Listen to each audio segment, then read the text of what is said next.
It's about 10 after 11, and we're going to be testing the smoke alarms to see if it wakes up the kids. A simple test involving smoke alarms, sleeping children, and a concerned dad.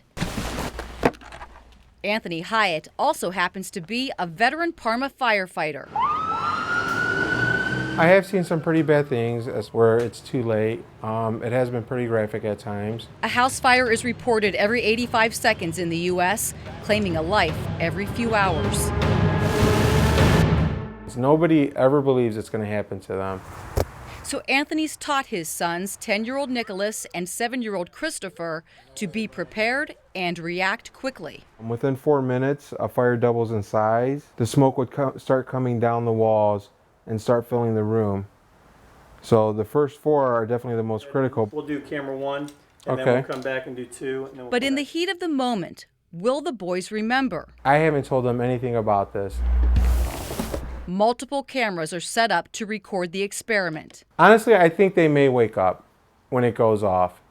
At least that's what I'm hoping they do. How could anyone sleep through those ear-piercing tones? Incredibly, researchers at Nationwide Children's Hospital in Columbus, Ohio found that the majority of young children don't wake up to conventional smoke alarms. Be cautious. Use Parma Fire spokesman Doug Turner says there are biological differences between kids and adults. 6-year-old through 12-year-olds, their sleep habits are different, and they go into a deeper sleep. And I've seen studies where the smoke detector doesn't wake that age group up as quickly. Once Anthony's boys have been asleep for a couple of hours, it's time to start the test. So I always have them sleep with their doors closed because it buys them extra time. A solid wood door will last up to 20 minutes. Anthony says they still should hear the very loud alarms. One is right outside the bedroom.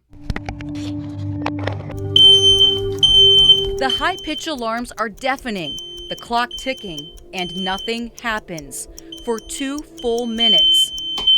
So I had my girlfriend actually open up the door and look to see if there was any movement in the room. And she said there wasn't.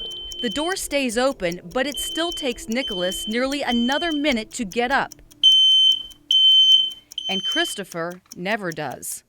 We were kind of freaked out about it. For me, it took too long. Their results, while alarming, are consistent with that research. So what's a parent to do? Well, fortunately, those studies found that there is something children seem to respond better to. Boys, get up and get out of the house, there's a fire. Boys, get up and get out of the house, there's a fire. Their parent's voice, recorded on a new vocal smoke alarm like this. Boys, get up and get out of the house, there's a fire. 96% of the children in the Columbus clinical study were awakened by this type of alarm.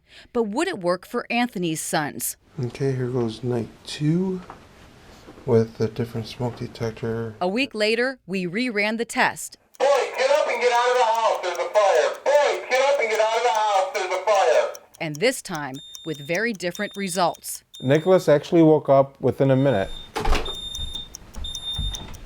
So it was a lot better this time. Even with the door closed. I thought it was actually him, but it wasn't. So you didn't even think it was an alarm. You just thought your dad was yelling at you. Yeah, I didn't even know he bought it. Which is why experts say it works, although some children still sleep through it. Did you hear it? No. Nope. Christopher still didn't hear the alarm, but because Nicholas did, they both could have survived a real emergency. And he went back in and he woke his brother up. There's a fire. Definitely helps me feel more like confident and more like comfortable and more safe if something does happen like that. Oh, I didn't hear it. The vocal recordable alarm is more expensive, and we only found them online, ranging in price from $35 to $150. But Anthony says it's worth it. And you can actually tell them what you want them to do on the alarm. I would recommend it. But Anthony also says parents should never have a false sense of security, that nothing replaces practicing fire drills with your children.